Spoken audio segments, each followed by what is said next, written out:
Hello po sa inyong lahat mga ka-crypto. Ako po si Pinoy Crypto Trader at sa video na ito ay atin pong pag-uusapan ang tungkol sa balitang ito kay Bonk, kung saan ay si Bonk po ay napatalon sa kanyang presyo.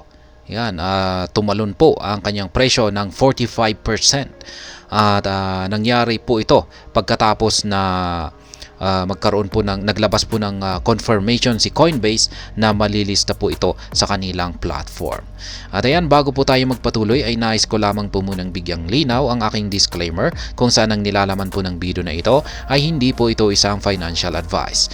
For education and information purposes lamang po ang layunin nito.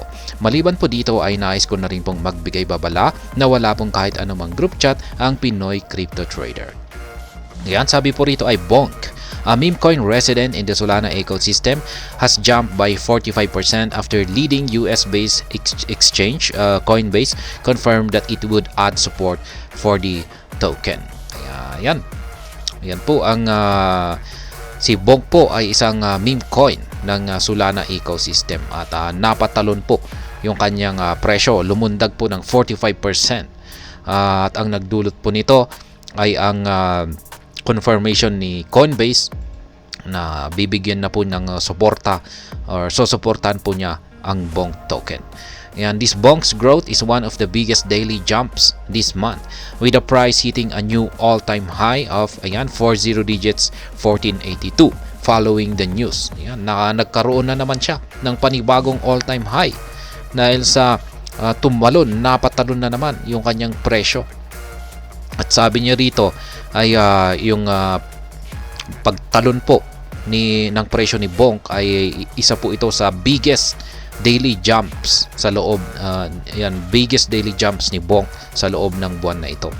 The coin's market capitalization also jumped by 45% to $879.6 million, while trading volume 71.4% surge pushed it to $265 million.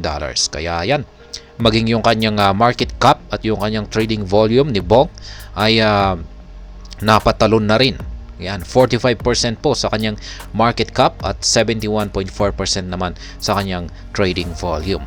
Per the Coinbase announcement, Bonk trading will commence on or after 9 a.m. Pacific time on December 14, provided it achieves the liquidity requirements. Kaya yan, matutuloy na raw po yung Bonk trading or mag-uumpisa yung Bonk trading dito sa platform ni Coinbase. Siguro ay dito sa December 14. Basta na-achieve daw po nito yung sapat na liquidity requirements. Yan po yung actual na tweet ni Coinbase. Bonk listing on Coinbase. Yan, keynote to traders.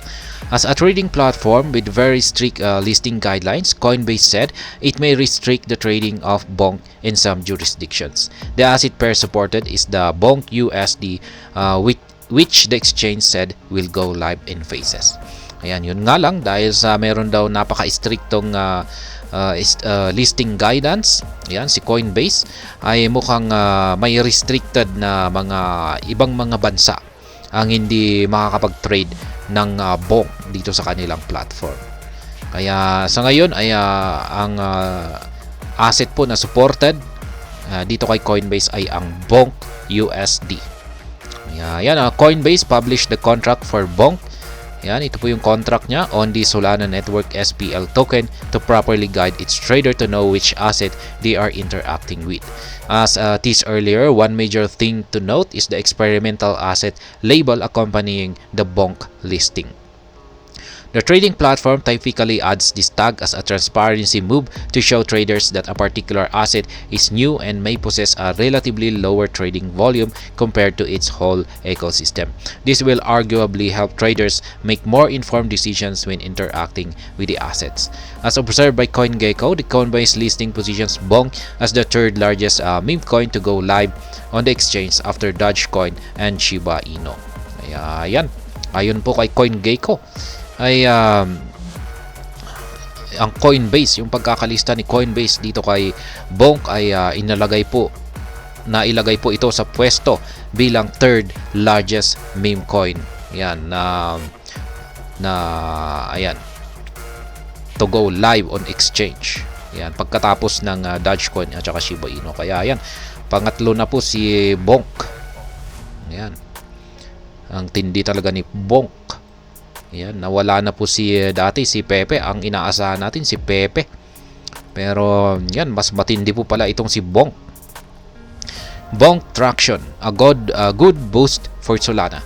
While the listing of Bonk is a big win for its immediate community, it is also arguably a bullish one for the broader Solana ecosystem. According to interferences made from a post from research and commentary provider, an Apes prologue, Bonk has contributed immensely to the attractive nature of Solana at the moment. Its more than 8,000% growth complements the 1,100% jump in Tensorian's NFTs. Ayan, ito po yung actual na tweet ng Apes Prologue. Yan, Solana's Ecosystem Rise. Yan po, nakita po niya rito yung kanyang mga chart. Yan, JTO airdrops. Yan, Solana. The Solana protocol is also propelled by the growing adoption of its platform with links to impressive airdrops, as seen by more than 10,000 new accounts created on MarginFi following the just concluded JTO airdrop. Ayan. Kaya yan, maganda po itong development. Talagang ang tindi talaga. Yung parang base lamang sa nakikita natin ngayon. Yan ay mukhang si Bonk talaga yung matindi yung kanyang pinapakitang performance compared sa lahat ng mga performance ng mga cryptocurrencies. Kaya pinagkakaguluhan po ngayon si Bonk. Yan, dahil sa kanyang napakatinding price actions.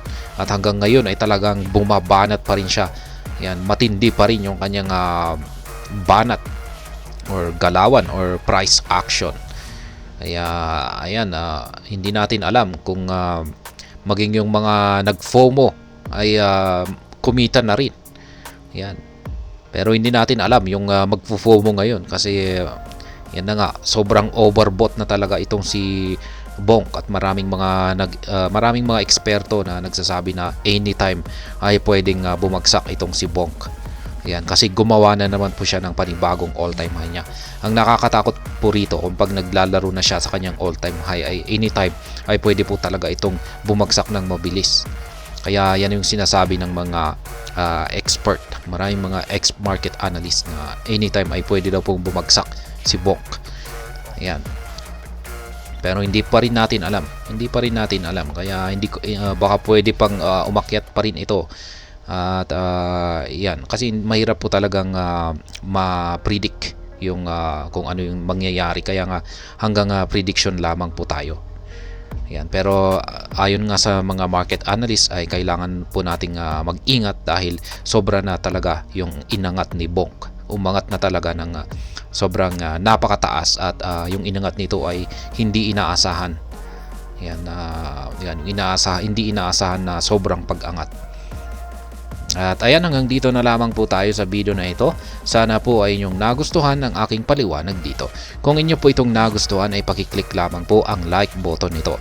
Para naman po sa mga bago lamang dito, kayo po ay aking inaanyayahan para mag-subscribe.